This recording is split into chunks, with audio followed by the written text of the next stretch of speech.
नमस्कार, आप देख रहे हैं DSD न्यूज़ और हमारे साथ इस वक्त बात करने के लिए विधायक विनोद जी हैं। सर, आज के अभिभाषण में राज्यपाल ने जमकर सरकार की तारीफ़ की है। देखिए, अभिभाषण राज्यपाल के अभिभाषण की परंपरा है, बजट सत्र के शुरुआत में होती है, साल में ये है। तो राज्यपाल के अभिभाषण में जो झलक मिलनी चाहिए वो मिलना चाहिए था कि आने वाला जो वित्तीय वर्ष है उसमें सरकार किन नीतियों और किन चीज़ों को लेकर के चलेगी। तो मुझे लग रहा है अभिभाषण में तो वो झलक नहीं मिल पा रही है।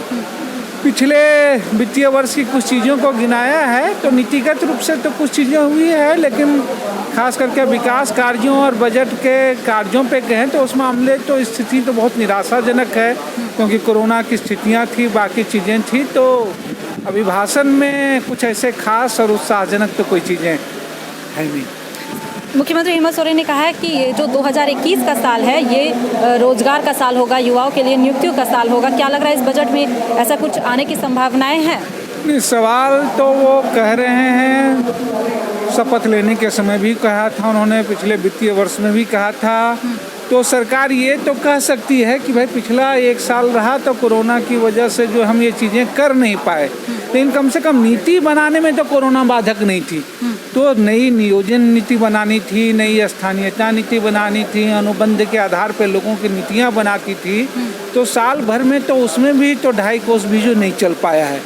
तो इससे ये स्पष्ट है कि जो ये कह रहे हैं और ये कर रहे हैं तो उसमें गैप काफ़ी है, और इसलिए 2021 है वो नियोजन हो, क्योंकि राज्य के युवा हों, राज्य के अनुबंध कर्मी हों, इसके लिए परेशान है, और सरकार इसके लिए खिड़की खोले, रास्ता खोले, यही लोगों की उम्मीद है। तो आप क्या सरकार को क्या कहना चाहेंगे, किस तरह से सरकार को घेरने की कोशिश करेंगे, किन मुद्दों को लेकर सरकार के पास पहुंचेंगे? जाहिर सी बात है, सबसे बड़ा मुद्दा, क्योंकि क्राइम भी जिस तरीके से बीते वर्ष हम लोगों ने देखा कि क्राइम भी बहुत झारखंड में देखने को मिला है। अगर मैं गुमला की बात करूं, नरसंहार हुआ है, एक ही साल में दो घरों में नरसंहार का मामला सामने आया, जबकि 7 परिवारों का गला काटकर जो रेत कर हत्या की गई थी। फिर अभी एक सप्ताह पहले जो हुआ है, तो क्राइम भी बढ़ा है, अपराध भी बढ़ा है, महिलाओं के साथ भी अपराध की घटनाएं आए दिन हम देख रहे हैं। तो ऐसे में क्या लग रहा है सरकार किस तरीके का काम कर रही है? जाहिर सी बात है, बजट सत्र जो है उसमें हमारी सबसे मुख्य भूमिका इस बात की ही होगी